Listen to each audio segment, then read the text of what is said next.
नमस्कार, जय खानदेश, जय महाराष्ट्र. सर्व मित्रांचं स्वागत करतो मी श्रीराम देशमुख. ठाणे कुस्ती मैदानामध्ये एक तुफानी कुस्ती लागली मित्रांनो.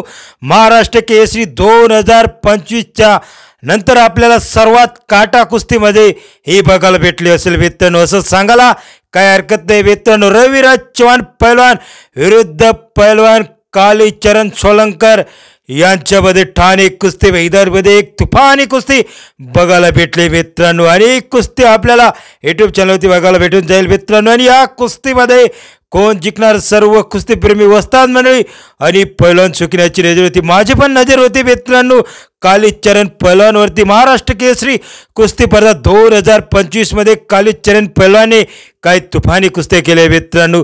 त्यामुळे हा पैलवान कडक आहे आणि काटा आहे मित्रांनो, यात काही शंका नाही. आणि रविराज चव्हाण पैलवान काटा आणि कडक आहे मित्रांनो. आणि कुस्ती तुफानी बघायला भेटणार तसं सर्व कुस्तीप्रेमींना आणि मला पण वाटत होतं मित्रांनो. आणि कुस्ती तशीच झाली मित्रांनो. या कुस्तीमध्ये रविराज चव्हाणने कालीचरण पैलवानवरती विजय मिळवला आणि ठाणे कुस्ती मैदानामध्ये रविराज चव्हाण पैलवान विजय झाला मित्रांनो. कुस्तीमध्ये कोणता तरी एक पैलवान पडणार आहे आणि कोणता तरी एक पैलवान विजय होणार आहे मित्रांनो. पण मित्रांनो कालीचरण पैलवान काही कमी नाही आहे मित्रांनो. रविराज चव्हाण पण कमी नाही मित्रांनो. कुस्तीमध्ये हार जीत होत असते, पण कुस्ती एक कडक आणि काटा बघायला भेटली मित्रांनो, यात काही शंका नाही मित्रांनो.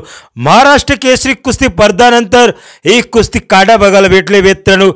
तर असं काटा कुस्ती जर आपल्याला आवडली त्याचा व्हिडिओ आपण नक्की इन्फो यूट्यूब चॅनलवरती घेऊन येतो मित्रांनो. व्हिडिओ आवडल्यास इन्फो यूट्यूब चॅनलला सबस्क्राईब करा, लाईक करा आणि शेअर करा मित्रांनो. ही कुस्ती जर आपल्याला बघायची असेल तर यूट्यूबवरती पैलवान रविराज चव्हाण विरुद्ध पैलवान कालीचरण सोलंकर ठाणे कुस्ती मैदान असं सर्च करा, आपल्याला ही कुस्ती बघायला भेटून जाईल मित्रांनो. व्हिडिओ आवडल्यास इन्फो यूट्यूब चॅनलला सबस्क्राईब करा, लाईक करा, शेअर करा आपले खानदेश कुस्ती मैदानचे व्हिडिओ बघण्यासाठी. तर पुन्हा भेटू नवीन व्हिडिओमध्ये. तोपर्यंत सर्व मित्रांचे निरोप घेतो मी श्रीराम देशमुख.